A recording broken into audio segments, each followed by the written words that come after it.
Très diminué par un accident cérébral il y a 3 ans, il est une cible de choix pour les arnaqueurs. Puis on voit compact digital, caméra, quoi. Comme nous, il a reçu une petite caméra numérique pour la pâter. Puis il s'est laissé convaincre de prendre un crédit de 2 400 € pour un lit qui en valait seulement 800. Et les livreurs ont fait preuve d'une redoutable efficacité. Ils ont cassé son ancien lit avant de le jeter dans une benne. Ils ne lui ont laissé que le sommier. Et vous, quand vous les voyez casser votre lit, qu'est-ce qui se passe dans votre tête? Alors là, ça m'a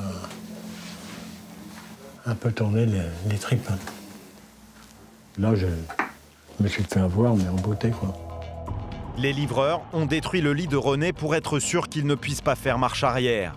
Mais avec l'aide de son fils Franck, René a décidé de se battre. Ils veulent casser la vente et faire annuler le crédit. Après de nombreux appels téléphoniques, ils ont réussi à faire revenir les livreurs pour qu'ils reprennent le lit. La bataille va être serrée. Franck veut d'abord comprendre pourquoi les livreurs ont cassé l'ancien lit de son père. On vous a demandé, monsieur, on n'aurait pas fait. Juste pas casser des poignées chez les gens. Bah, je trouve ça débile. Oui, mais bon, je trouve ça un peu débile. Même on voit pas pourquoi vous le cassez. Ça vous embête pas de casser un lit? Mais non, si ça finit à la veine. Après, vous allumez, c'est votre problème. Devant la mauvaise foi des livreurs, Franck demande à parler au patron de la société. Il veut être sûr de se faire rembourser le montant du crédit avant que les livreurs le récupèrent. Non, bah, de toute façon, le lit, vous le récupérez quand j'ai le chèque. Alors, vous trouvez une solution. Hein. Et qu'est-ce qui me dit que vous allez me donner le chèque de votre société, là? Pour moi, vous profitez un peu.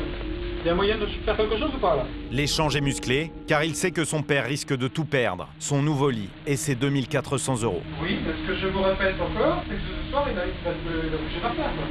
Une personne âgée, donc il ne peut pas se lever comme ça, hein, vous avez bien vu qu'il est calme.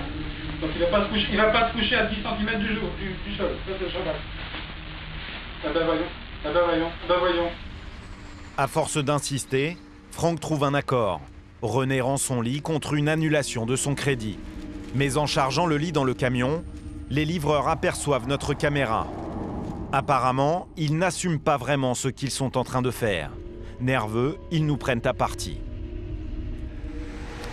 Il y a un problème? Vous êtes caché derrière votre mur. Mais non, mais t'es en train de me filmer, ça fait déjà une demi-heure là-bas. C'est pas super. Je te casse l'appareil là. T'as de la chance, je suis super gentil aujourd'hui.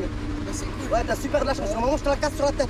Écoute, ça fait 3 quarts d'heure que je t'observe, ça fait 3 quarts d'heure que t'es en train de me filmer. Me prends pas pour un con. Je suis là-bas, t'es en train de me mettre comme ça sur le côté.